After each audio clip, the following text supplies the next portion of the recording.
Hello, friends. This is your weekly reminder to check out Jeff's podcasts at jeffsawesomepods.com. Jeff hosts a few different podcasts ranging from RPG to discussion, and I'm sure that you will find something that tickles your fancy. From his discussion show Foolish Wits to the RPG show Shattered Worlds, there's a little bit of something for everybody. And don't forget, if you do go check him out, let him know that you heard about him from us. This is an Unspoiled Network podcast. This is Some Spoiled, A Song of Ice and Fire 2, the co-host switcheroo, the rereading. Return to Westeros HBO spoiler edition, yada yada yada yada. In this episode, we are covering chapters 16 and 17, Sansa and Arya.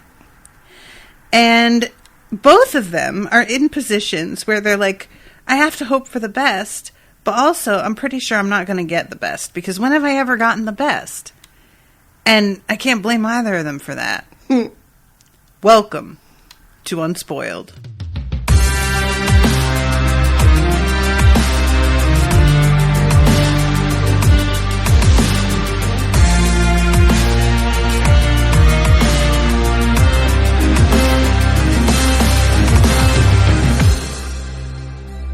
Monsters are dangerous, and just now kings are dying like flies. I am the king!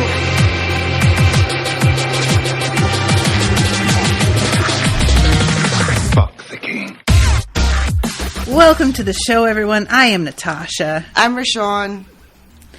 All right, so these are actually fairly short chapters.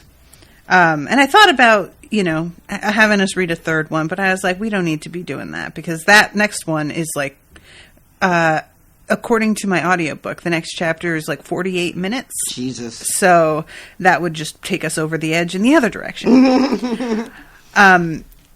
So what did you think about the situations going on here? Because, like, obviously there's a lot that's happening that we don't have in the show, but then there are parallels here and there that you can draw.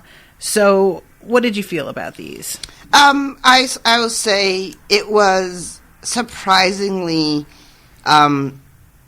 sweet that we got a Sansa and an Arya chapter back to back, because I feel like we haven't seen them. I mean, okay, obviously they're not together in the true sense of the word, but I feel like we haven't seen them together in a long time. Yeah. And especially there was a moment where Sansa actually is thinking about Arya, and then to go right into an Arya chapter following was nice. I was struck by the whole Sansa chapter is just like, girl, you're a woman now. You know that song? Oh, God. Yeah, there was some Tarantino movie that was in. Yeah, it was. It always makes me think of him. Yeah, it was in Pulp Fiction. That's what it was. Yeah, where isn't that the one that she dances to in the house? She goes and puts it on the hi-fi and then dances. My God, that song after that movie, that fucking song was everywhere. It's like a remake, of an older song. Oh, was it? Okay, I didn't realize that. Think so. I could be wrong. People might be Googling. If I'm wrong, we'll all recover. But I remember distinctly how that shit was that movie was everywhere. That movie was. Do you remember? Like, were you around and like keyed in when that was a thing that was happening?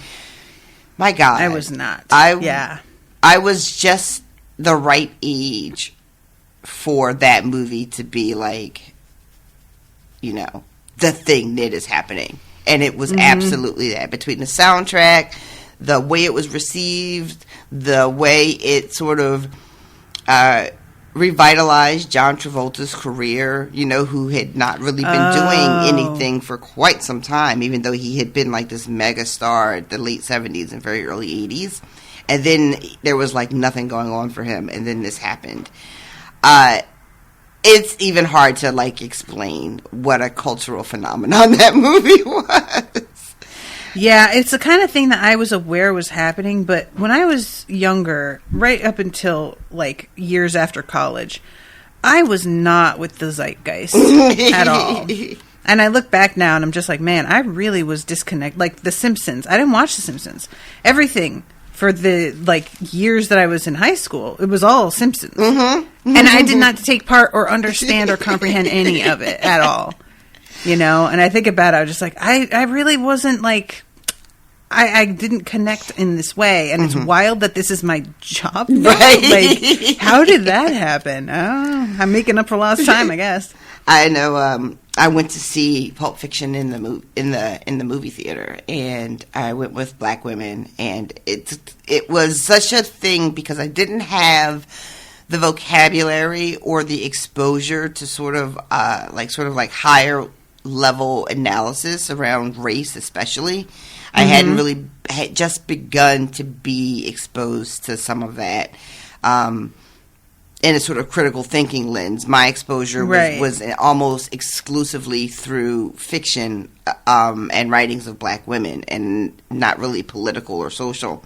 And I remember sitting in the theater and like watching the movie, and it's whatever, it's a Tarantino movie, so it's it's doing all the Tarantino things, and liberal use of the N-word by all kinds of non-black people in the movie.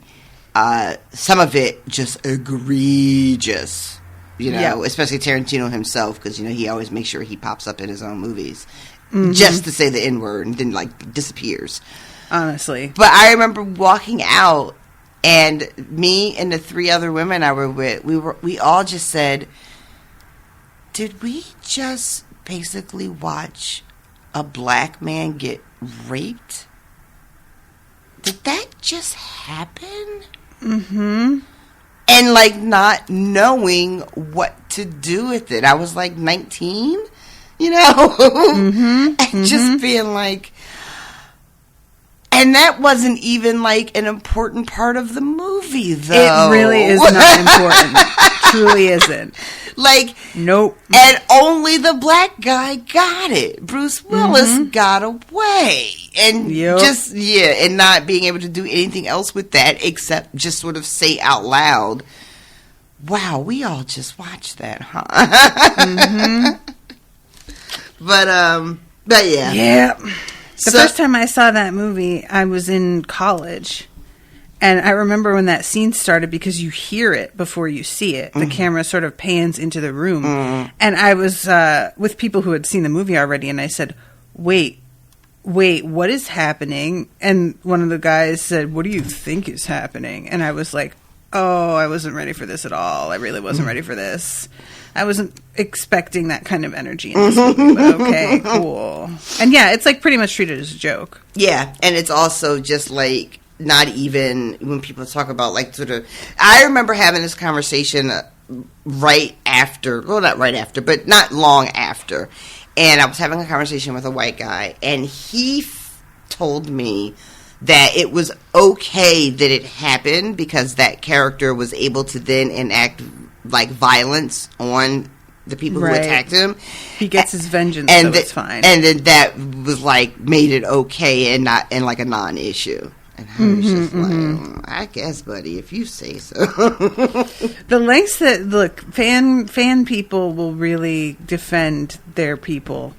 And they don't hear themselves, and it's troubling. But Tarantino fanboys are some of the worst out there for just, standing in and being like, the rape was good, actually. Just chill, man.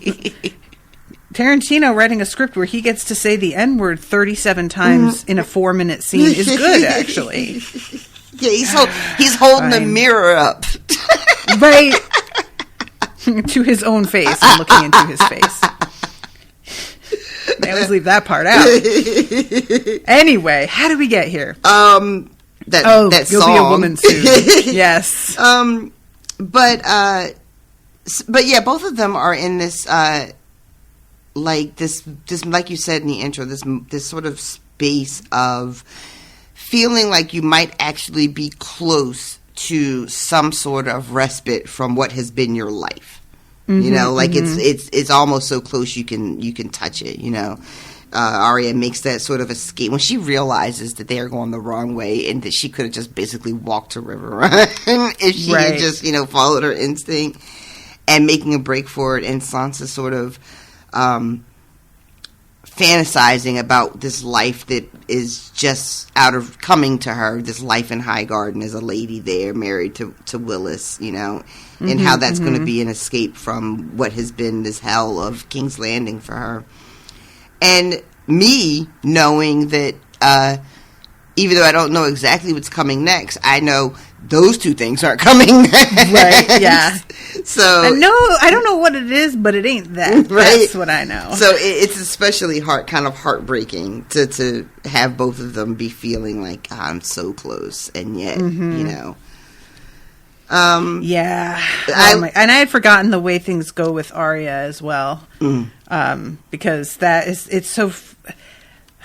Yeah. It's so frustrating. And that's like frustrating. I don't think there's anything close to this scene in the show, right? Like the whole thing. I don't think so, no. Like the Harwin thing never comes up on the show, and I'm trying to remember, I can't really, but I don't think there's ever... Does she ever, like, make a run for it? She may have... I don't, if she did, though, it just didn't make the same impression on me because of the way the context works with it. Exactly, exactly. Like, I think there might have been a time, or maybe even two, when she's on the road with the Hound, where maybe she thinks about just, taking a horse and going, or maybe even tries. But it doesn't really hit the same because her relationship with the Hound on the show is nothing like what it appears this relationship with Harwin is. Like, she has history with Harwin. He's almost family. He's from Winterfell. He's her father's man, And that reveal that she's actually a captive, like, there's no way for that to hit on the show with the Hound, because who is the Hound to her, Right. There's not that sort of almost betrayal that exists here in the book. And also in the Sansa chapter, we get all of these, like, lesser ladies. Yes. That she gets to hang out with, and we get to learn a little bit about them. And even though I don't know how important they're going to be to the overall story, I just loved getting to know these three women. Agreed, yes. It's just so refreshing for Sansa to have a bit of, like, a good time happening for her, It's however brief it may wind up being, right? And like, it's a relief. She still has to be guarded, but it's not it's guarded kind of like, I have to just be careful what I say about, like, the Queen and Joffrey, right? But it's not the kind of guarded where you feel like, she's in a room with vipers, which is the feeling you get whenever she's literally anywhere with anybody. Exactly. This feels... like, my life is not in immediate danger right now. Yeah, right? Like, dare I call it a safe space? I don't know, but... a place where she gets to remember, like, there's a line or something where she's like, I legitimately forgot how much I could enjoy the company of, like, other young ladies doing, like, other, highborn young lady shit, which apparently is eating lots of lemon cakes and needlework. I love that so much. Oh, Sansa. And I have to think that they're like, I'm going to order just lemon cakes because we know that's her favorite and that's going to make her really happy. Oh my God, in the moment, too, where even though she's enjoying their company, she's listening to them and she is, oh my God, the line is something like, I pitied them and I envied them, because they are what she used to be, still singing songs about chivalry and knights and, being, engaged in men who scream your name as a battle cry, Right, exactly. Oh, I love that so much. And one of them is just like, Joffrey has the most beautiful lips. It must have torn you up when you lost him. You must be so sad about it. And she's just, I'm going to keep my mouth shut. She doesn't even lie and say, yes, it's terrible. She just doesn't say anything. Right. Just like, basically, I'm assuming, just makes a face that sort of conveys, it was really terrible for me. Oh, everything was awful. I won't get into specifics about what I mean when I say that, but you can read it however you want, and that's very convenient for me. And then so speaking of, you're talking about, like, the fantasies. Well, actually, let's start from the beginning because we have completely skipped over the fact that she's getting a new gown. And the woman tells her it's Queen Cersei who ordered it for her. And when she says just the queen, Sansa's just assuming it's literally anybody else. I love how many options there are for who it could be when you just say the queen. I love that, and I think that it's wonderful because it's so quick and it's so sort of like nothing there, at first. But the reality is, that is how much power there is, and how many people that are there in the city that hold a significant amount of power, and you just don't know like which person it is that has made this thing happen for you. Yep. Could it be the Queen of Thorns? Could it be Marjorie? She was kind of a queen, and she was a queen, and she's about to be a queen. And then she doesn't really guess Cersei. Like, she doesn't really get a chance to. She just says which queen, and then in her mind runs down like Marjorie or Queen of Thorns, and then the lady answers her. And Sansa is like, word? That one? Yeah, that was not what she was expecting at all. And this lady is like, yes, she said you're a woman now and should not dress like a little girl. And Sansa is thinking about a lot of her wardrobe was ruined by the fire that she started when she was trying to burn her bedclothes. And then also that she's like went riding the other day and she couldn't lace her jerkin up all the way. And this lady says something about your bosom will be as lovely as the queen's. You should not hide it so. Which is so delightful. Like, this is the advice that all older women give to young women. It's true, at some y'all. point, it's just like, look, enjoy it. If you're listening, look at me now. And your tits are nice and perky still, you better wear Walk around naked as much as possible. Yeah, and take pictures. Like, I know we're not supposed to advise people to do that because of digital privacy concerns, but really take video, because one day you're not even going to be able to like take a step without assistance. And so you have this video of yourself lithe and naked and beautiful dancing around, and you're just going to be like, man, I really had it made for a second there. Do what you need. My father-in-law got home yesterday late from his he does a fishing trip. Him and his buddies drive down to the Outer Banks and spend like a week going fishing. And when he got home, he had hurt at some point, had injured himself. His back is all fucked up and his legs all fucked up. So my mother-in-law called us this morning. They wanted Steven to come over to the house real quick and help like unpack the car because my father-in-law couldn't do it. Okay. And Steven's getting dressed, and then he looks at me and he says, I think we really miscalculated. We should probably have had kids because who was going to come help us? Yep, this is the thing. I have heard people actually say, I have kids so that I will have somebody to take care of me one day. My response to him was, we're going to die long before our bodies break down. And his response to me was, you keep saying that, but here we are suffering after another long, tedious day after long, tedious day. Yep. And that's how, that's one of those moments where I'm just like, yeah, I'm married to the right person. Because when I tell him that we're going to die, he's just mad that it hasn't happened yet. You keep saying that. It's like being promised you're going to get to go to McDonald's. Next time, baby. You keep saying next time. But, okay, so Sansa's got boobies now, and she's not used to it. Yeah. I love she's like, I had to go out with a partially laced jerkin, and the stable boy's eyes almost bugged out of his head when he saw me, and I was like, oh, man. And she's also noticing that, like, grown men are looking at her now as well, and starting to see her in a very different way, which is, always a strange time when you're a young woman going from, being sort of invisible to suddenly highly visible.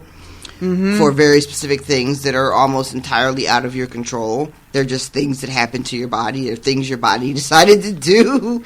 Yep. That you have no say in, and suddenly that puts like a very specific type of spotlight on you. And I like this conversation about the dress, because Sansa really doesn't understand. She suspects that there is more to it than just her needing to look presentable, because like her clothes don't fit and they're damaged and she hasn't had anything new in quite some time. So she's sort of rationalizing, like, yeah, it makes sense. They wouldn't want me. It would be an embarrassment and would be shameful for me to be at this wedding looking a mess. Right. But you can tell, I think, somewhere she suspects that she understands that nothing is given to her, especially from Cersei, without very serious strings and hidden agendas. And even though she can't exactly figure out what it is, she knows it's something. And that is a real growth. That's real growth. Right. You know, that's her understanding where she is and who she's surrounded by in a way that she didn't and could not have, 2 books ago. Yeah, the suspicion is sort of like mounted by the fact that she asks what colors. The seamstress won't tell her. She asks when it'll be ready, if it's in time for the wedding, and the seamstress is like, oh, it's going to be ready long before that. And she's like, tells her we've set aside all our other work in order to get this done. And so it's all like, well, there's an urgency to this, but like, why? What the fuck is this? Exactly. And my timeline for the show was all fucked up, but there was a thing on the show where she marries Tyrion. True. And I think that happens before Joffrey's wedding. But it seems like it would have had to, because things get so wild afterwards, right? Right. But I honestly can't remember if the timing of that works out. Like, if that's exactly how it happened on a show, or if I have it, like, mixed up. So, part of me reading this, I'll, like, be very, transparent. I'm just like, is this her getting sized for a wedding dress? Is that what this is? But guys, I don't know. I don't know if that's what this is or not. Yeah, it's interesting, too, because, like, even after all of this, and being told that it's Cersei and her suspicions, she ends with like, I don't know, this seems like something Marjorie would do. She's still sort of like, trying to make it feel less threatening by putting somebody else in responsibility for it. Right. And this, like, if word has somehow gotten out that they have an intention of Sansa marrying Willis, then I guess Cersei would. I wish I could remember more about how that happened on the show, but it feels like, at least for the book, if there is a chance that she might marry into the Tyrell family, I feel like Cersei would not really want that. So maybe she would be trying to rush Sansa off to get married to someone. Yeah, that makes sense. But which then means who told Cersei, because like they supposedly were under cover of Butterbones. Exactly. So singing. Yeah. So it's a lot going on that I don't really know all the fucking underpinnings of, because I don't know these book folks. The way I know, the way I barely know the TV folks at this point. It's been so long, but. So yeah, I can't wait to find out exactly what is happening with this dress, and if it is in fact a rush job marriage, and who will it be to, and would it even still be Tyrion, or is it going to be someone else that I don't suspect? That's a good question also. Okay, so this is when we get her talking about how Marjorie's presence has completely changed everything about her life in the castle.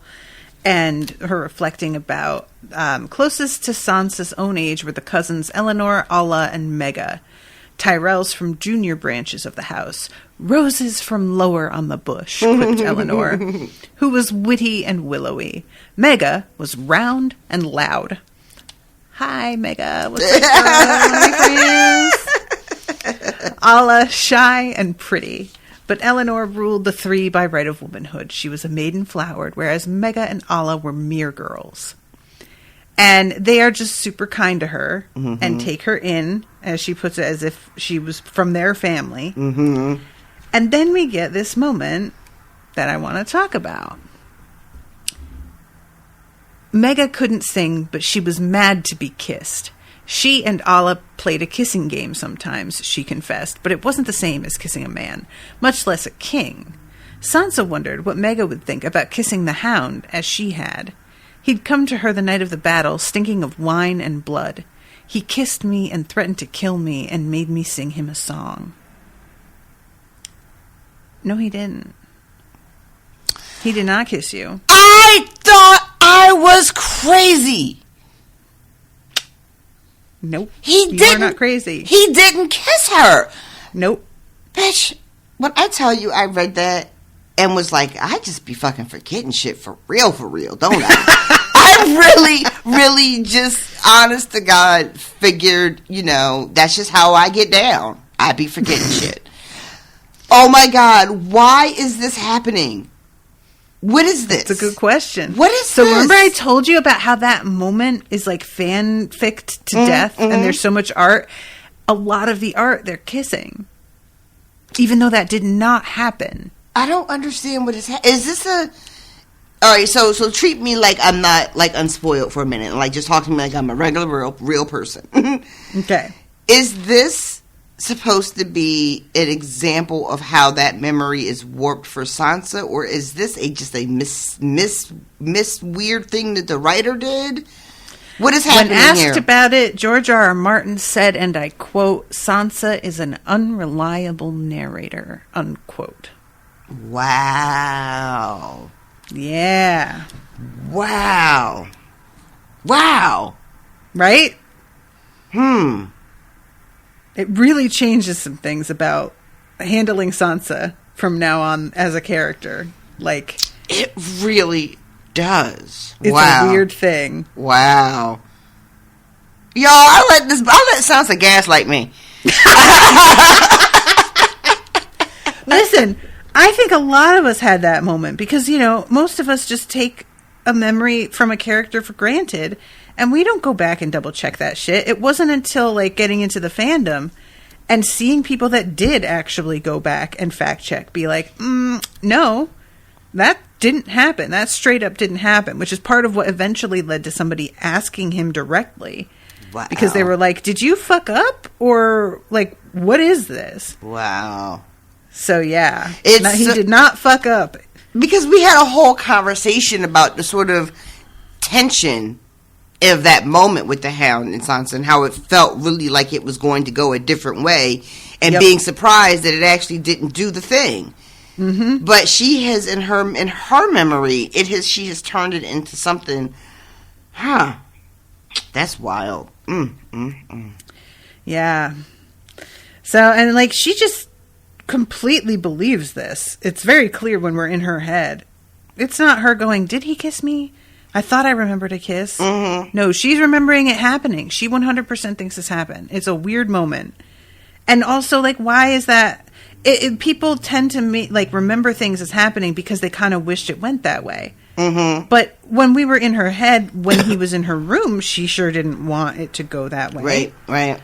So what has happened? Maybe in the in the way that we tell stories to ourselves, the fictional version of events. Say if this were a story Sansa was reading as a child about some other long gone lady, maybe that's how that story would have come. It would have been, passionate and have a sexual, undercurrent to it. Because that's what's in all the songs, That's really interesting. The idea that she's still kind of doing a thing where she's like doing a fantasy about men in songs, but it's just growing up with her and turning into something else. So, okay. Yeah. Wow. I'm glad you brought that up because I wouldn't have made it a point to be like, I don't remember that. I would have just let it stand. So I'm so glad you talked about it. Yeah, I had to because I had said before about what a problem I have with the weirdness of people shipping them and doing a lot of art and fan fiction about it. And when I started talking about it, it was way back when it happened, and it's presented the way that it is, and it feels really extra weird how people are depicting it in art. But once you get to this, and you have her almost wistfully wishing something else had happened, it makes it a lot more understandable why so many people took the scene and ran with it the way that they did. Because in the initial scene, if it had gone that way, Sansa wouldn't have been consenting. Right. It wouldn't have felt like she wanted this, and it would have been a gross thing to like turn into a painting or fanfic. But this is her, like, in her memory, it seems like she is participating. You know, she says, he kissed me and threatened to kill me, but the way that she's thinking about it, it's like she's even romanticizing him threatening to kill her. Like, it's you know what I mean? It's a weird, weird moment. Yeah. So, yeah. I just, it's a little bit more understandable why people took it and ran with it, but I still don't forgive them. Just FYI, everybody. I still hate it. So. Anyway, so yeah. Then we have them, oh, poor Sansa, how your heart must have broken when you lost Joffrey. And, yeah, they are children, Sansa thought. They are silly little girls, even Eleanor. They've never seen a battle. They've never seen a man die. They know nothing. Their dreams were full of songs and stories, the way hers had been before Joffrey cut her father's head off. Sansa pitied them. Sansa envied them. Yeah. But now that you point out that she's still telling herself a bit of a story, puts a slightly different spin on this sentence, honestly. Yeah, she's not as separate from them as she imagines herself to be, you know. She's not as changed as maybe she thinks she is. Which also puts a little perspective on what I said earlier about, like, how that moment where she kind of pitied and envied them is a testament to, you know, how much she's changed. But, you know. Yep. I like this her observation about Marjorie too. About, you know, how Marjorie is, you know, isn't like these girls, and that she says she has a little of her grandmother in her, which is like a really nice way to be like, you know, she's shrewd and you know, and knows how to play the game, and is a lot smarter than maybe people give her credit for. And I like that Sansa feels genuinely, whether it turns out to be to her good or to her bad, but Sansa seems to genuinely really like Marjorie and feel safe when she's with her. And there's a whole bit about how she wished, you know, there was a time in her life where she would have wished that she had a sister like Marjorie instead of the sister that she actually got. Yeah.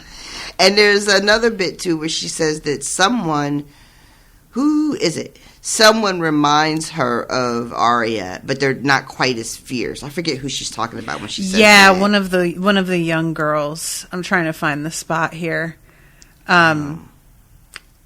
It had been so long since Mary Crane had an amusing little story, and little Lady Bulwer reminded her of Arya, though not so fierce. So these are some of the other ladies that have come from House Tyrell that she's kind of hanging around with, but not like one of the three sisters. Okay, got it. So she goes out with Marjorie, and they go hawking. Right. Again, just, you know, some shit some highborn ladies just be doing, I guess. It's have you never seen this? Because I've gone to like Renaissance fairs and whatnot, and they have people doing it, and it's wild. We saw it at Medieval Times this last time. Oh, that's right. I forgot that they did it there. Yes. Oh, yay. Yeah. What a wild thing. I think it's such a neat idea, and I also always feel a little bit like you're really just having this bird do all this work, and then you're taking it. Like, that's just so rude. I'd be really mad about it. The fact that the bird returns has always been the wildest part to me. I just am like, but you could just keep flying away, though. You don't have to live like this. And you just keep coming back. And I feel like that just says a lot about a lot of things. Yeah, yep. Yeah. So while they're out alone, Sansa decides that the way she cares for Marjorie, she owes it to her to try to get her to change her mind about marrying Joffrey. And just basically is like, you do not understand what a monster he truly is. You cannot do this. And there's something about Sansa believing that Marjorie has the power to make this not happen if she were to decide. That I don't really know quite what to do with. I don't know if it's... I feel like she maybe thinks that if Marjorie like goes to her parents and tells them, they will put a stop to it or something. Yeah, it's. I mean, I love that Marjorie is like completely unbothered, but it like I feel like Sansa has to understand, or maybe she doesn't. The sort of political sort of machinations that are behind the wedding, and that a young woman doesn't get to really say she marries who her father says she's going to marry, you know? I don't even think it's about what Marjorie could do about it. I think it's just Sansa being like, I can't live with myself if I don't at least tell her flat out. Yeah. You know? Yeah. But she's so earnest about it. Just like, you can't do that. You mustn't do this. And Marjorie is just like, I really appreciate you being brave enough to tell me, but, you don't have to worry. And that, one, I'm going to have Loras as a King's Guard, and he's going to protect me. And then she makes like a little joke about, what does she say? Our little lion had best behave. Yes. And she references some Targaryen, a Prince Aemon, who protected someone. Yeah. Where is that part? So Prince Aemon protected Nerys. So our little lion had best behave, hadn't he? And Aegon the Unworthy had never harmed Queen Nerys, perhaps for fear of their brother, the Dragon Knight. But when another of his Kingsguard fell in love with one of his mistresses, the king had taken both their heads. So, don't know this full story. Let me see if Austen mentions this in the commentary. Oh, right. So, this is a mention from Austen as well. Often, one or two of Marjorie's handmaidens would be chosen to share Marjorie's bed. Some fans have wondered if this combined with her handmaidens kissing each other might suggest that Marjorie is also gay. I don't think so. Unlike with her brother, these lines are, I think, the only possible hint of that in the books. But no, not a mention of exactly what's going on with this. So probably folks can enlighten us in the old Discord. And Sansa basically is like, well, I mean, Loras is highborn enough that causing trouble for him would be a problem for Joffrey. Yeah. So maybe she's right, and she doesn't actually have anything to worry about. Yeah. She doesn't seem super confident. Yeah, she goes as far as to be like, Loras might be a fucking second Kingslayer. You know, and there could be a war inside the city.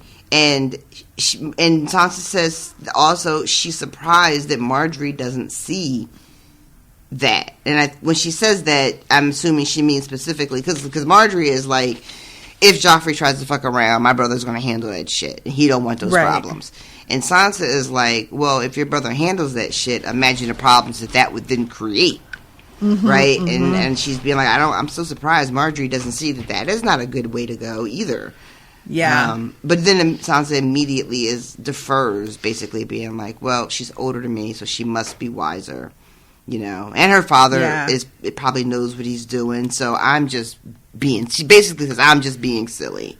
Yeah. And that's the end of that whole sort of train of thought. And then it goes to her meeting with Ser Dantos and telling, for some reason, I mean, I guess she feels like she needs to tell him the plan's off, because, like, now I'm going to get married, so you can just go ahead and don't worry about all that other stuff.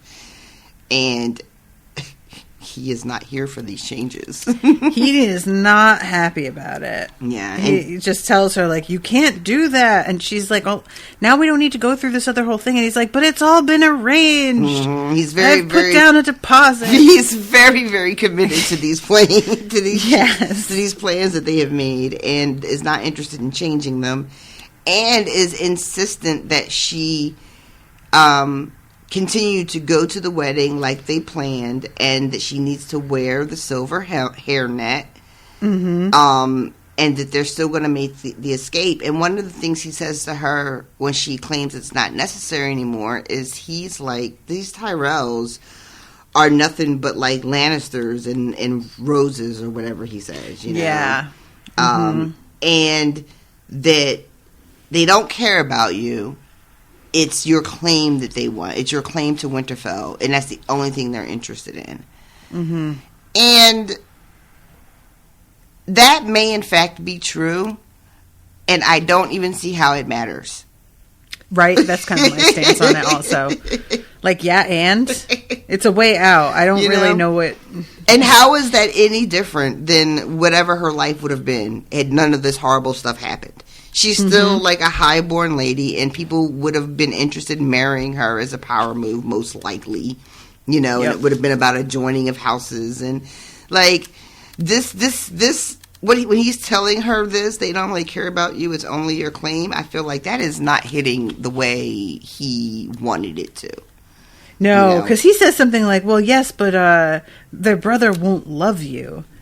And I'm like, that line may have worked before Sansa was being beaten and stripped naked in front of the entire court.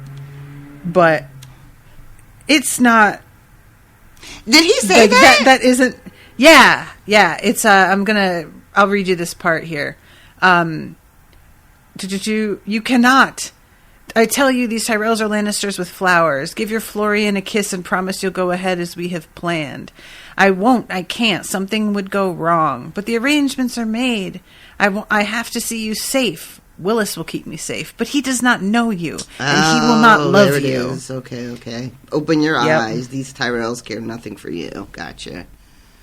And so then it ends up.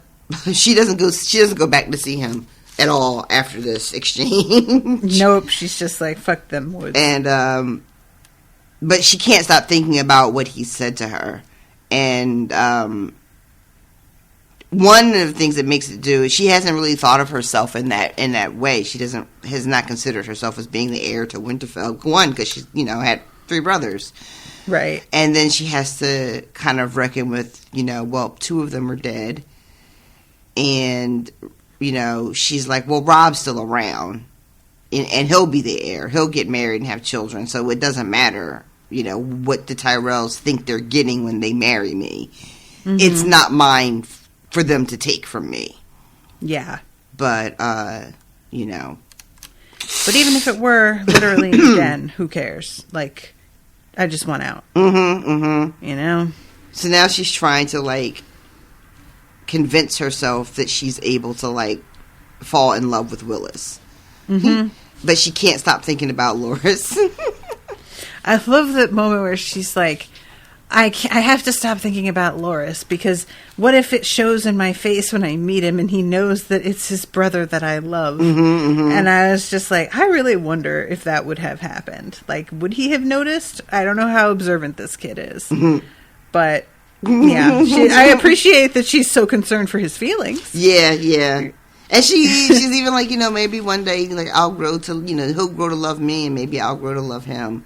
And she has this sort of, fantasy of them being older, sitting, together in Highgarden, and they have children, and, it's a very nice life that she has with him.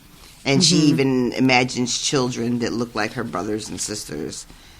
And then there's a bit where she has this nightmare where she's still marrying Joffrey, and then he turns into Ellen Payne, and she just wakes up in a state, which who can blame her? Ugh, hate it. Yeah, and then she's just really conflicted. She doesn't want Marjorie to marry him and suffer, but then she also like, what if they don't go through the wedding and then they don't need her to marry Willis? And then, like, you know. Yep. Yeah. Yep. This is that kind of shit. Before we started recording, Rashawn and I were talking about the percentage of people who are like successful in higher level executive business positions and the number of them that are showing some signs of mental illness relating to like psychopathy. And this is one of those moments where Sansa is like, I don't want her to be hurt, but also if she isn't, then what happens to me? A very different type of person would be like, let Marjorie marry him. Mm-hmm. It's not me. Mm-hmm, mm-hmm. Better her than me. I don't care, you know.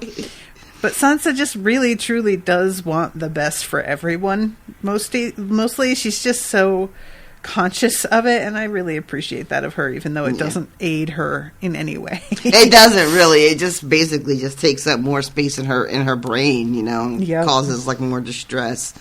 But she decides that she would light a candle, and that's going to sort of be how she manages her guilt around her conflicted feelings about Marjorie and the wedding, and how Marjorie becoming queen serves Sansa's interests in a lot of ways, but the guilt that she feels about what Marjorie may have to endure because she becomes queen.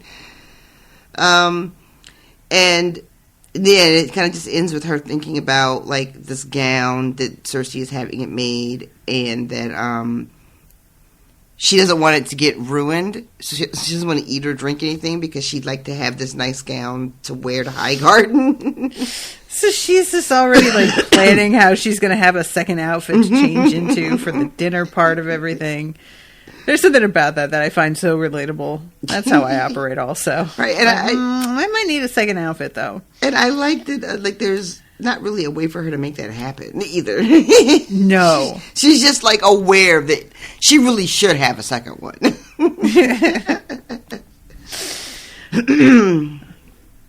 So yeah, it ends with Sansa hugged herself tightly, wondering how long it would be before the gown was ready. She could scarcely wait to wear it.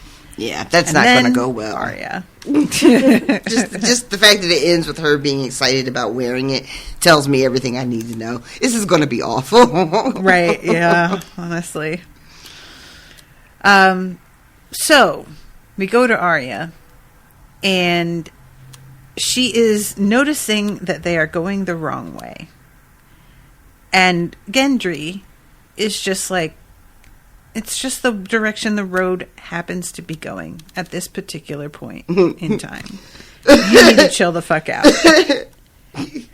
And we've been going south all day and yesterday too. But she hadn't been paying close attention yesterday, so she couldn't be certain. I think we're lost, she said in a low voice. We shouldn't have left the river. All we had to do was follow it.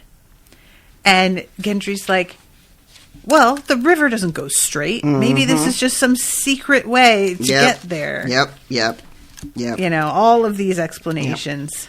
Yep. I think it's telling that Arya is the person who has the most reason to trust this group that she's with because of her relation to Harwin.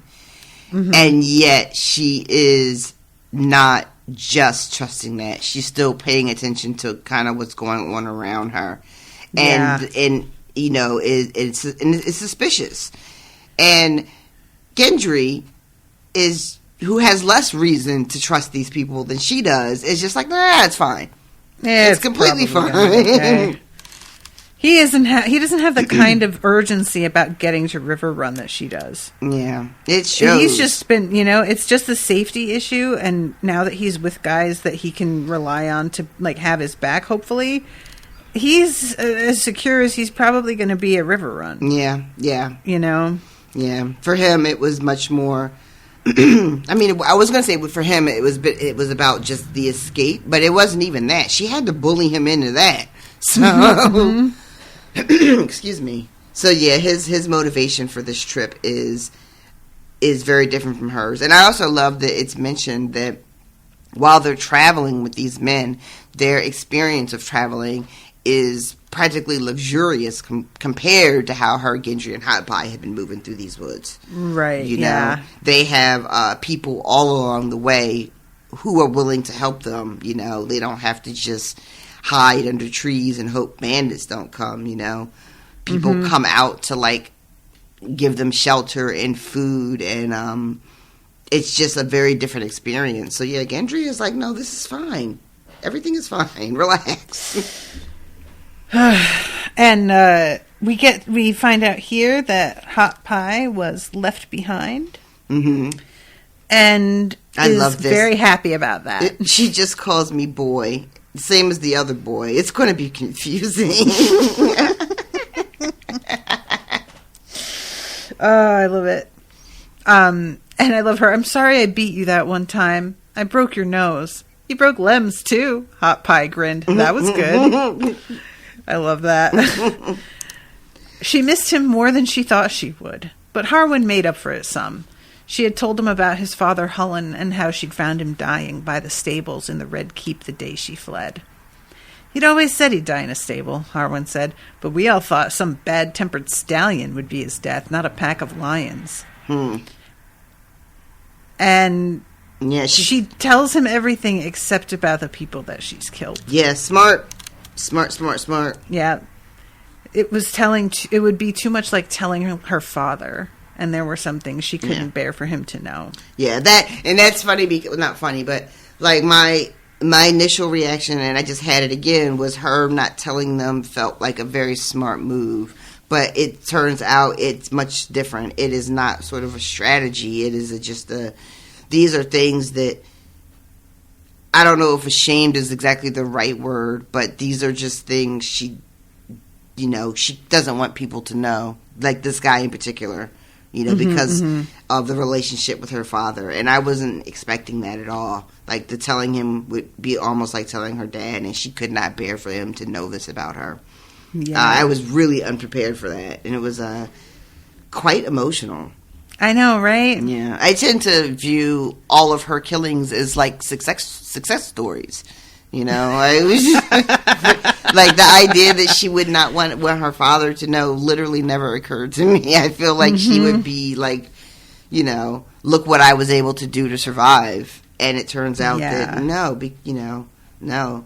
I think too, part of that, and I don't want to say too much because it's still fairly early, but I think the relationship with Arya on the show kind of made her like this badass killing machine. And there was like no emotional sacrifice involved, you know? There wasn't like anything, it didn't seem like it cost her anything. You know what I mean? And so I tend to still think of her in that way, you know? Badass killing machine. She's just killing out motherfuckers because they deserve it, and yay. Which I still approve of, don't get me wrong. But I hadn't considered that, no, you know, there's parts of her that this is not exactly what she wanted. And no, she wouldn't want her father to know that she had to do those things.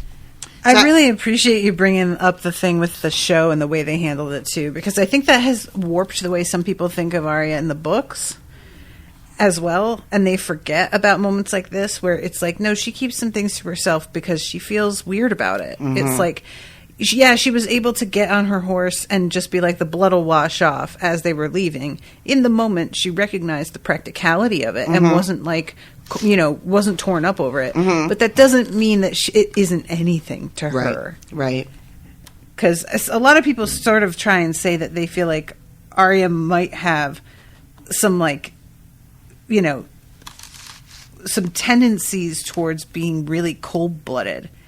And I'm like, I don't know if I completely agree with that. Cold-blooded and being willing to do what it takes aren't really the same thing. You know, I don't feel like she enjoys it. She's just doing what she knows she has to. She doesn't have options. Right. You know? So, yeah. Yeah. And nor did she speak of Jaqen Hagar and the 3 deaths he'd owed and paid. The iron coin he'd given her, Arya kept tucked away beneath her belt, but sometimes at night she would take it out and remember how his face had melted and changed when he ran his hand across it.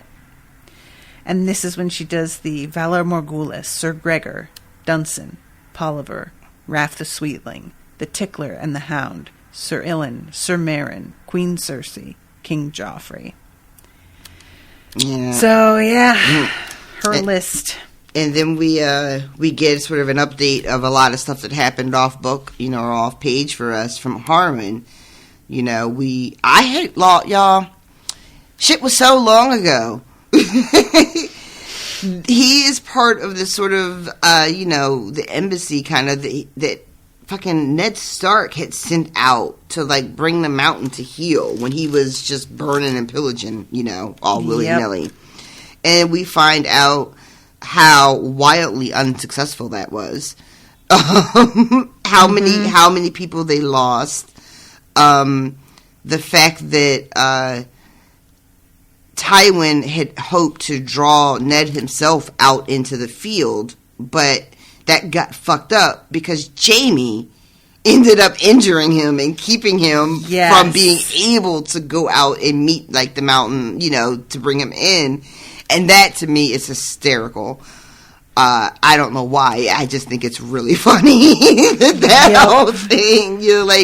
I have no memory of... I guess this couldn't have possibly been on the show because Harwin wasn't on the show. So this little twist of backstory is like, what? Imagine. I love that so much. It's almost like, as much as Jaime is great at his shit, he pulled an Edmure. A little bit.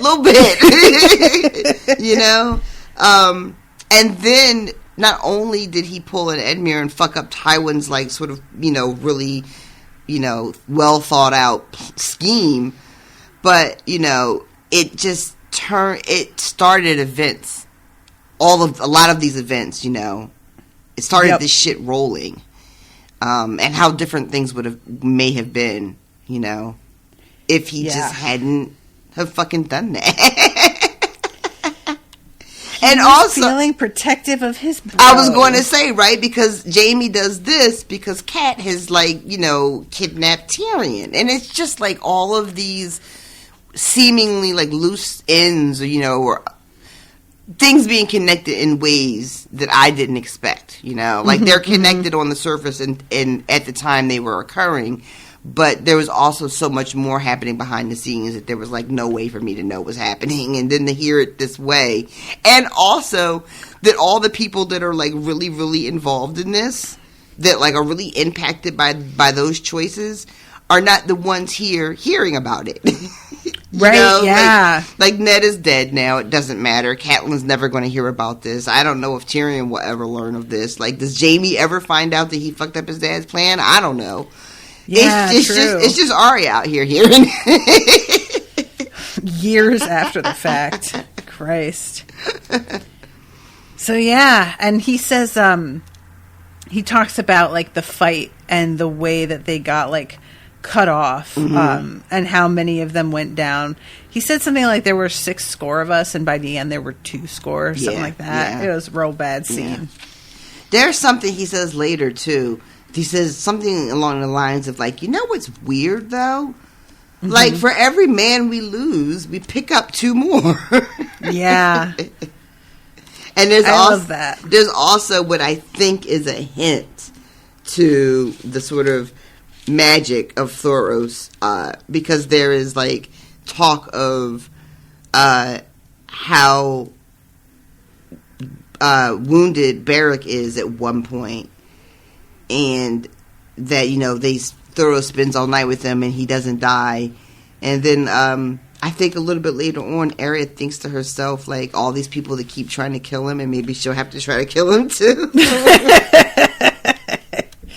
Oh, Arya. Mm-hmm. But, like, it's never, like, said quite outright, There's just, well, he sort of just keeps dying, but not dying. Yeah, brushes with death.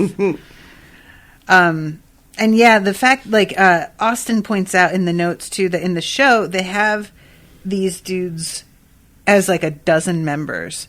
But the way that they're being described here, this crew that she's taken up by is only a small portion of the overall size of their crew. So there's probably about 80 to 100 of them in the books. You know, it's a different situation. Okay. Let's see. That night they shall. Oh, I'm sorry. I was just going to say when he's one of the things he mentions too that is so wild to imagine.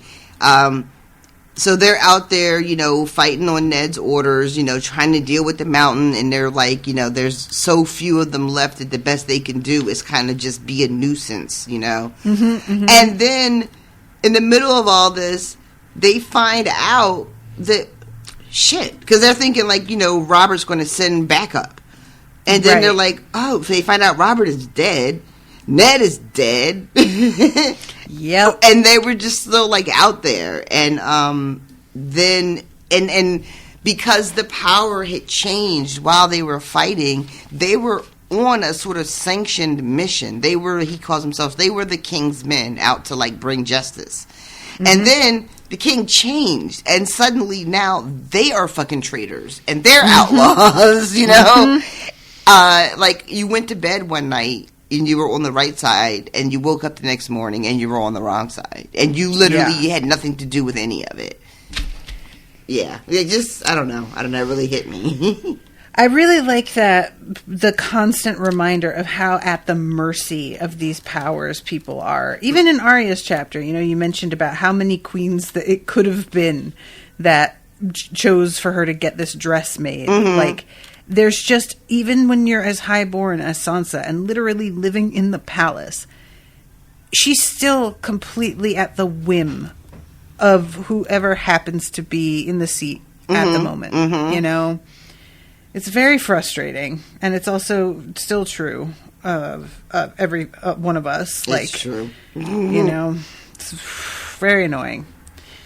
She said mildly.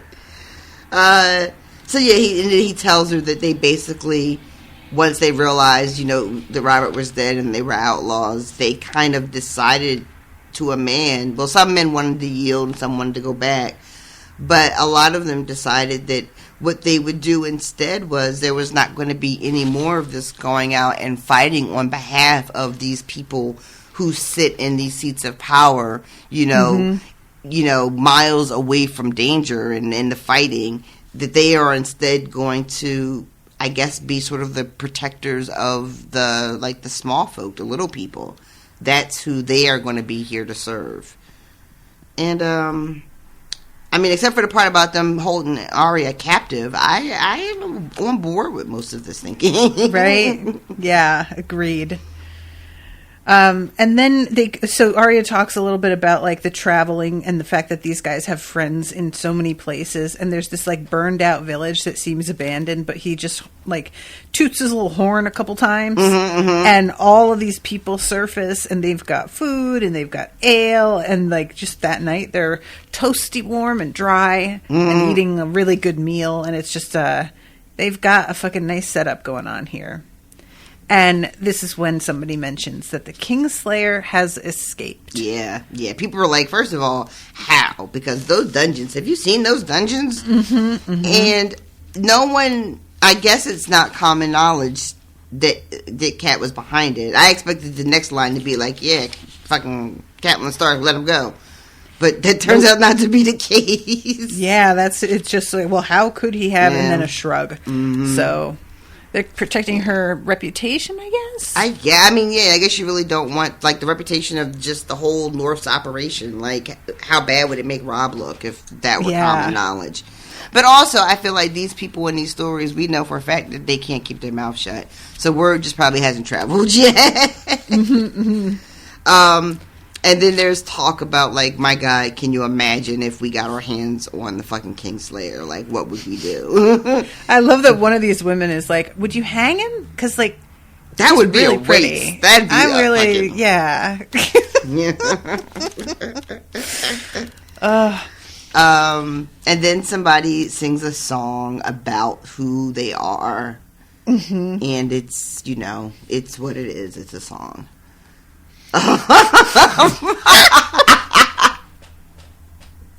We could have just not mentioned it instead of mentioning it with such deep disdain and disinterest, but sure. All right. I'm sorry. That came out so much more shitty than I had intended it to. And that is my bad. Oh my God. So after that, they wake up and she is. Arya has a nightmare. Yeah. Oh, that's right. Yeah, that's right. Mm-hmm. She has a little bit of I feel like a little bit of a warden kind of nightmare. It's a weird one, right? Like the only thing that makes me think it's kind of warging is that she remembers the taste of blood, and there's just the fact that there are wolves as well. And she says she looked at them, she remembered the taste of blood. I'm like, oh, okay, well that's what that was. But it wasn't like the vivid sort of dreams we get with Bran, where he's like really experiencing it, and, like running through the woods and chasing and fighting and like being the dire wolf. It's not like that at all. Yeah, I'm not sure that it's a warg dream because she has had the warging dreams before. And she has, were like Bran's. Mm-hmm. And this one, it says when she looked at them, she remembered the taste of blood. Like she remembers her wolf dreams, but not like this is one of the wolf dreams. You know what I mean? I do. Because the way that the dream is, she's like stuck in the mud and she's trying to reach Winterfell, and it turns into smoke in front of her and like disappears. And I think that it's a symbolic thing with like, of course, just trying to get home. Right. And also, we know that Winterfell has burned and is abandoned. Right. And see, that I think is why I wanted to read a little bit more into the warging aspect of it, because the fact that we know that Winterfell has burned and she doesn't know that, and that she's dreaming of it turning into smoke, felt a little like, dare I say, like magical in some way, you know what I mean? And trying to figure out a way to explain it, like, oh, well, maybe it's because, she's experiencing the sort of magic of warging. But you're right, there really isn't much else in that short bit that would suggest that that's what's actually happening. I just needed it to make sense. It feels like Freddy Krueger, and like her feet sink into the steps on the stairs. Oh my God, that was the worst. Yeah. Why would you even bring that up, ma'am? I had never even seen those movies until like a couple years ago. You didn't get traumatized watching that as a small child like I did? I remember the day in like 8th grade when somebody explained, oh yeah, he's like, he comes after you, but only when you sleep, and he kills you in your dreams. And they said this, and my entire body's hair stood up, and I went, no, thank you, and I never watched a single one. Just the fucking concept of it was so awful. I think that he saw my reaction and he was like, yeah, everybody is taking these like drugs to stay awake, to keep them awake. And I was just like, okay, I'm just anxious just hearing about it. I don't want to be part of it. And I watched a bunch of them with Owen, I think last year or the year before, because, there's like 12 of them or whatever. And some of them are really dark. Like, dark in a way that I had not expected from a movie about killing lots of teenagers. that I watched, I don't know if I've said this before, but I've watched the first one when I was really young. I think it came out in like 84 or 85 or something. And so I was like 8 when it came out, I think. If it came out in 84, I might have my years wrong. But I am pretty certain that I watched it as soon as it was like available, like on VHS, I probably was 10, maybe. Yeah, I think because I was born in 84. Yeah, I was maybe 10 by the time I saw it. And I was way too young to be watching that. Yeah. I had no business watching that. But that's what the 80s were, y'all. Your parents would just put you in front of the television. and leave you completely unchaperoned, for hours. You could just watch whatever you wanted to watch. So I watched so much inappropriate shit at a hella young age. That shit fucked me up. I had no business. It was traumatizing. It's probably one of the worst decisions I ever made in my childhood was watching that movie that year. Yeah, like I can't imagine ever being able to sleep after that as a child. I was so sensitive as a kid too. Like, oh no. It was. Just the little nursery rhyme could send me into hysterics. Like, I still get creeped out when I hear it now, and I'm almost 50. Oh, no. Sorry. Yeah, I remember going over to my cousin's house, and her parents just had Texas Chainsaw Massacre on TV. And they just had it on, like, as a it wasn't like a Halloween party. It was just a gathering. It was just dinner. like a Tuesday. Yeah, and they just had it on. And my mom was like, finally came in the house because I got there first with my dad. And, he went off to do whatever the fuck he was doing there. And my mom finally caught up with us and was like, wait, they just have this on? My parents were a lot more strict about what I was allowed to watch. They would not. I mean, I remember the time where I had to sneak watching Married with Children. Oh my God. They really did not approve of that. And I remember the time that my mom caught me watching Boomerang. Oh my God. Eddie Murphy. I went to the movies to see that. Oh my God. You were a little kid sneaking watching Boomerang. I was a whole ass, like, going to the movies with my friends to watch it. I was fascinated by the whole concept of it. Oh my God. Why? Because she has nice feet. I still remember that line so, like, clearly. You got to coordinate. He's got that whole riff about the black ball and pool when he's talking. Why is the 8 ball got to be black? Why is that?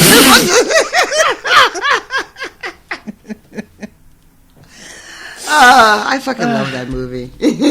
I haven't seen it like since then. It's always felt sort of like, ooh, I'm not allowed. That, I'm realizing another Eddie Murphy movie too.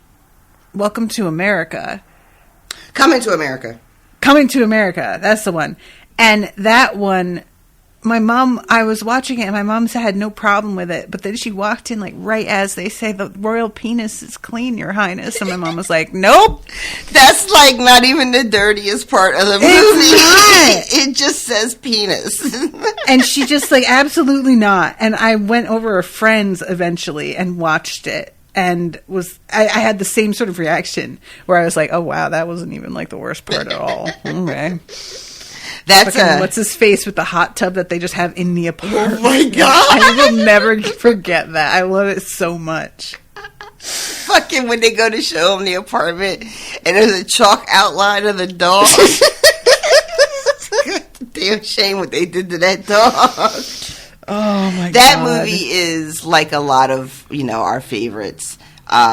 Has some troubling moments, some real problematic things happening throughout the current of the movie. But my God, that movie is so fucking funny. Jesus Christ. My dad took me to see that when I was after like the summer I graduated 8th grade, I think. He took me and my sister to go see Coming to America.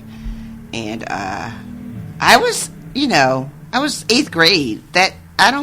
It was like PG-13, I guess, right? So it's not an R-rated movie, is it? No, I don't think it was R-rated. Still, like in hindsight, I'm like, I don't know if I should have been going to see that at 13. But, whatever. I still remember when they're like, well, where in New York should we go? And he says, Queens! And I was like, oh, wow, that really is perfect. Like, as a kid, that really Oh, my God. Did you really fall for that? Oh, that was nice. All right, I see what they did there. Oh, my God. That movie... I was a baby. We could have a whole fucking podcast. That uvie has such a quotable movie. Just, like, scene for scene. There are so many fucking, Samuel Jackson's in that movie, too. I know. Isn't that crazy? Yeah. And I remember that I finally saw the actual movie. I feel like it was after I had seen the Put Your Hands Where My Eyes Could See, the Busta Rhymes Busta on his fucking helicopter. Rhymes video. And clearly so much of that video was inspired by Coming to America. And I remember watching the movie and being like, this is just like that music video. What the hell is going on? Oh my and it took me so long to like realize. That's amazing. Yeah, that was on That's purpose. amazing. That was the thing he was doing. Like, yeah.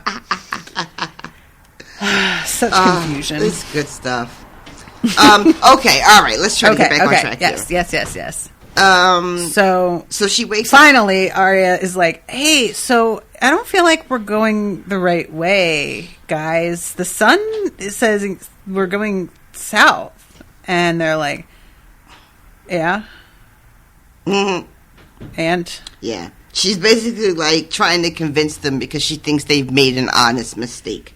Yep. And she's trying to show them where River Run actually is. And finally, one of the guys is like, yeah, we all know where it is. Mm-hmm. And one of them is like, yeah, we're not going there.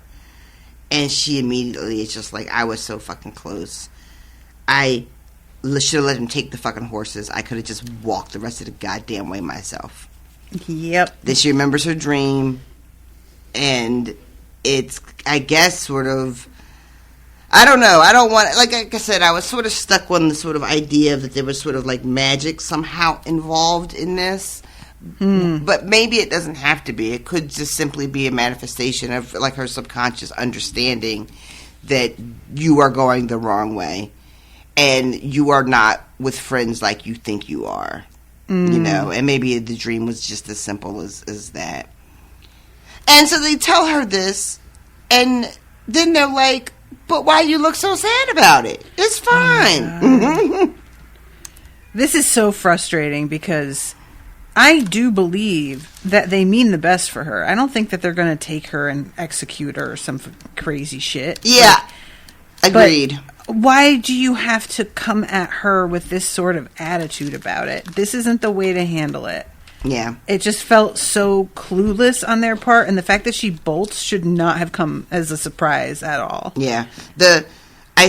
What's hurtful is it's an unnecessary betrayal. Mm-hmm. You know? I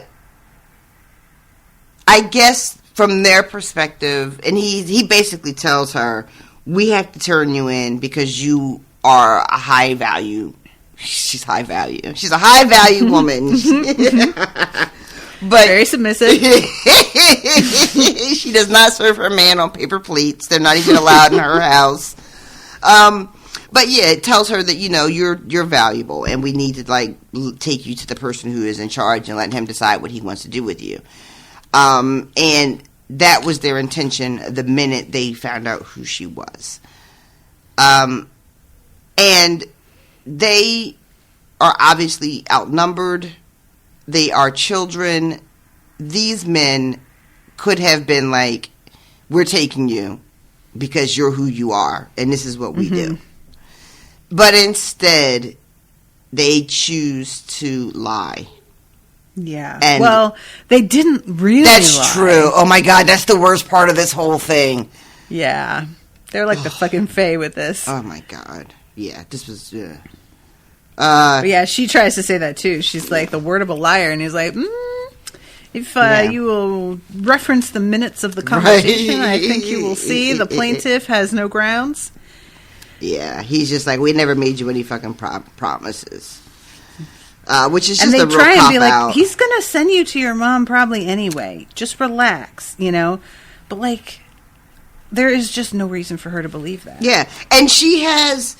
I don't know if the rest of the group was listening at all when she's talking to Harwin about what she's been through, you know, and what she has seen, you know, from her father getting his head chopped off to being in Harrenhal to, you know, trying to, like, go to the wall and being, you know, waylaid and all that shit. And decide that lying to her by omission and letting her believe something that's not true is just like, why? Just again, unnecessary. And then when she finds out the truth, for them to to respond in this kind of, well, we didn't technically lie. And I don't know why you're freaking out. Yeah, you're our captive, but it'll be fine, and not understanding that, like, why she would have every reason to not believe a single fucking thing they say anymore, Mm-hmm. Yeah. Yep. So she, as I said, bolts. Yep. This is when she thinks about killing him, the Barrack. Yeah, that's right. He'd been killed by Vargo Hoat, and before that by Amori Lorch. He's been killed twice by the Mountain. I like that, twice. And then, if he doesn't send me home, maybe I'll kill him too. And they explain that, they have to turn her into him. And she thinks right in that moment, I have to go. Yeah. So she takes off and she really leads them a merry chase. Yeah, she gives a good fucking effort, doesn't she? Yep. She almost does. Yeah. But eventually she's like, okay, I think I might have lost them. And she turns around and looks over her shoulder, and Harwin is only like 6 yards away, and he is catching up to her. The fact that it ends up being him, too. Yeah. It's just like real salt in the wound, right? Mm-hmm. And doesn't he say something like, you forget, I was a stable boy, or you forget who my father was? Something like that. Something he says to her. It's kind of like... I don't remember. Oh, yeah, no, here it is. You ride like a Northman, milady. Your aunt was the same, Lady Lyanna, but my father was master of horse, remember? Yeah. And then he explains to her, or tries to explain, because she's just like, fuck, I thought you were my dad's man. Like, really hurt, really just, brokenhearted. And he tries to explain what him and these men are about.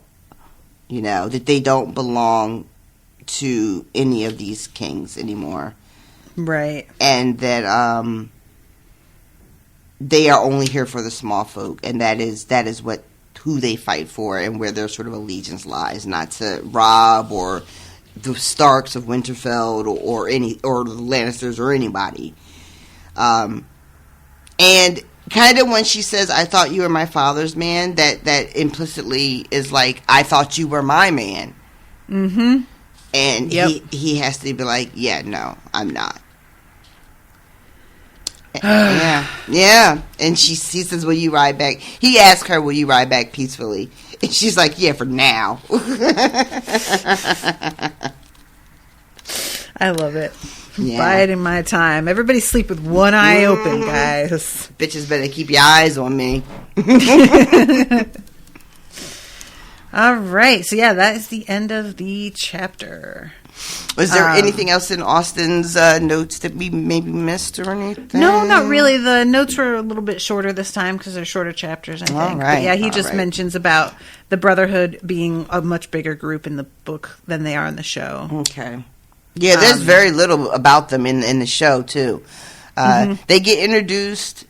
Like I said, I mentioned this a week or two ago, maybe what I remember most about their part in the story is what happens when Melisandre comes and gets Gendry.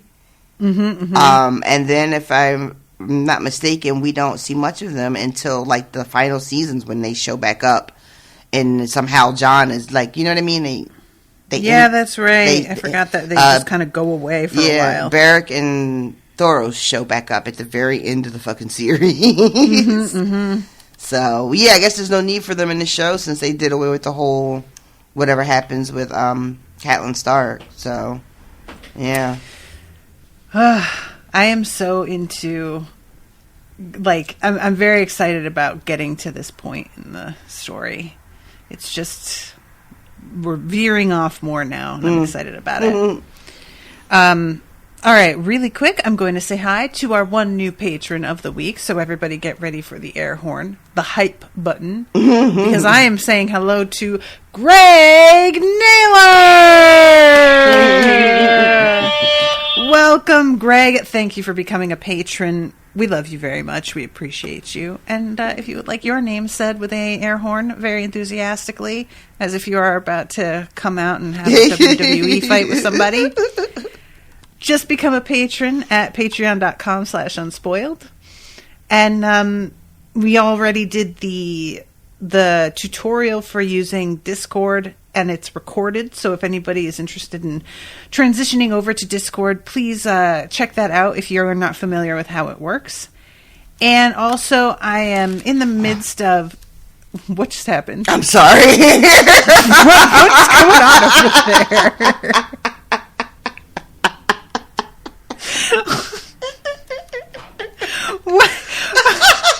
What did you do?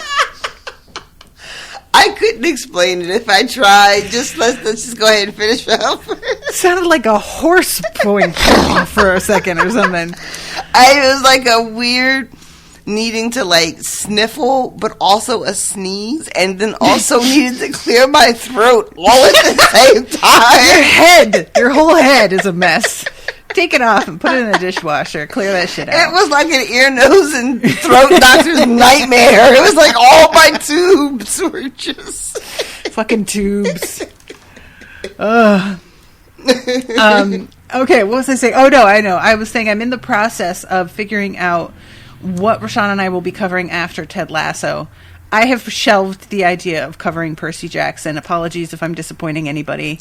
But it's I just official? wasn't impressed with what I read. Yeah. Okay. I'm midway through the fourth book, or I'm actually 2/3 of the way through, and I'm debating whether I'm going to finish the series. I was very committed to the idea of finishing the series, but at this point, I'm not sure if I will. That's saying a lot. I think it's unfairly biased because the narrator for these books is really bad. So I think that is like, if I were just reading, I don't think I would enjoy the story more, but I think I'd be able to finish. Right. But the narrator is like really unbelievable in some points where I'm like, what are you even doing with this guy's voice? There's one character, I'm just going to do this real quick. I'm sorry, guys. But there's one character partway through the fourth book who's like,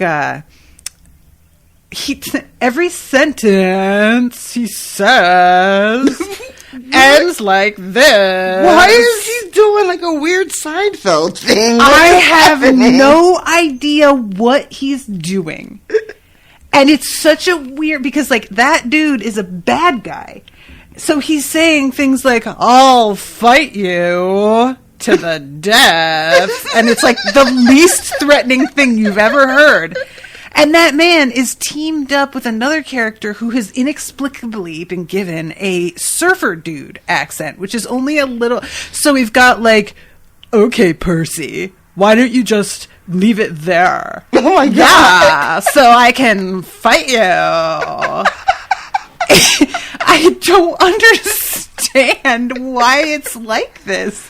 This series is so popular. Just re-record it, because clearly this was recorded before it blew up, you know? Oh my God, that's Get funny. a new narrator. I mean, Roy Dotrice is bad, but it's not like this. It's not unlistenable. Wow. I just really... I wish I could play it, because it sounds like I'm exaggerating. I know it sounds like I know it. I'm not. And I've put clips of I screen recorded a couple of moments where I was especially like, are you for real? And I put them in the thread on Discord under like the book section. There's a thread, Natasha reads Percy Jackson. And there is this moment where there's a guy who has supposedly got a Australian accent. Kids, look. I feel for the kid. I do, because I'm sure that's not easy. You know what? I have the clip. Hold on. All right, because you just made me think of something. Passengers will be at sea all day today. Excellent weather for the poolside mambo party. Don't forget $1 million bingo in the Kraken Lounge. My God. In for a special guest. Oh my God, I have the clip of the other one too. Hold on. Hold on. I'm gonna play the other one now that I've like. That's worse than like the Simpsons Australian episode.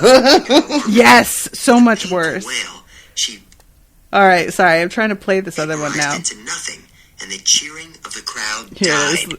is. No! And T.S. bellowed. Too fast!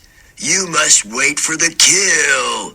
Only I give that order. Oh my god! I glanced over at Annabeth and Rachel. And that's how it is the whole time. Why? It's a.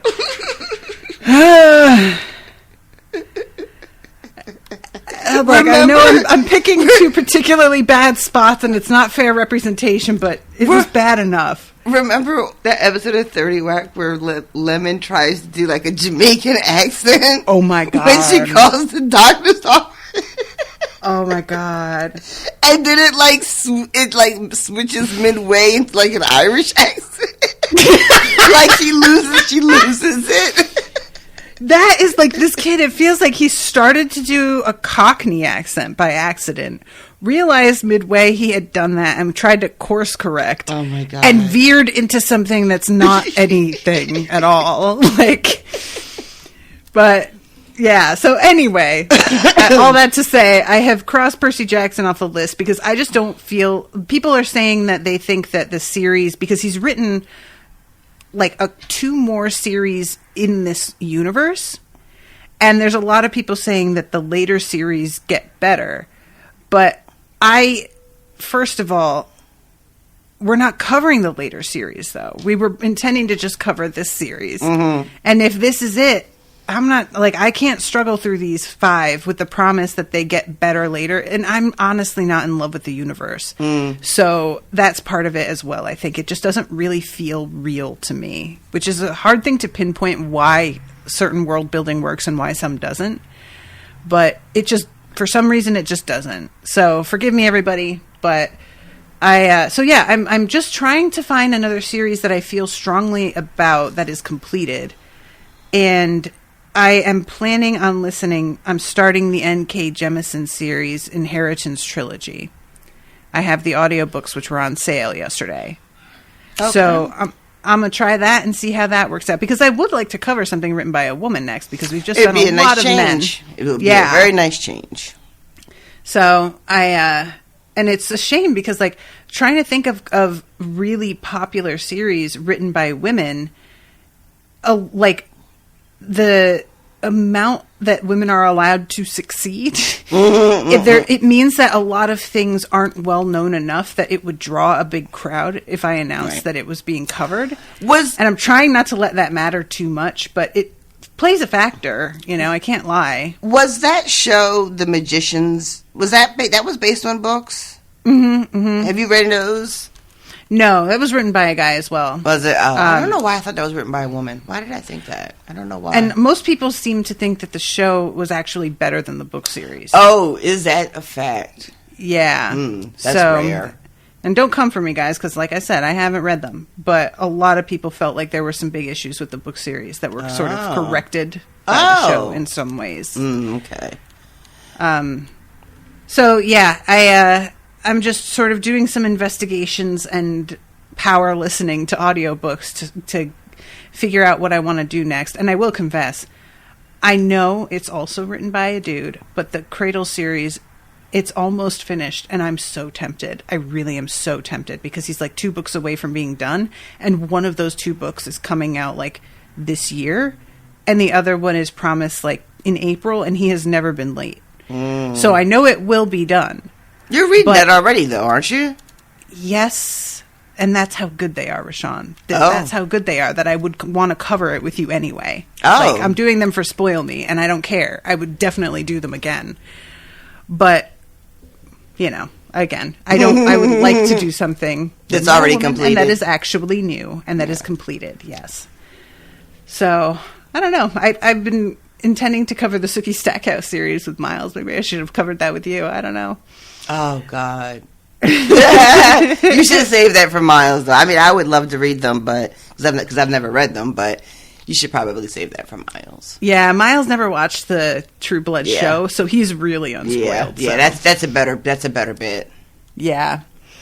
Anyway, okay. So I just wanted to let you guys know about that. If you have anything that you feel strongly about me covering, perhaps, please email me at unspoiledpodcast@gmail.com. It's a lot easier for me to keep track of things if they're sent via email. And, yeah, that's pretty much it. So is there anything else you want to say before we wrap? No, ma'am. Just looking forward to the next chapters. Whee! All right, kids, until next time, toodaloo, motherfuckers. Bye, guys. Joffrey, Cersei, Walder Frey, Meryn Trant, Tywin Lannister.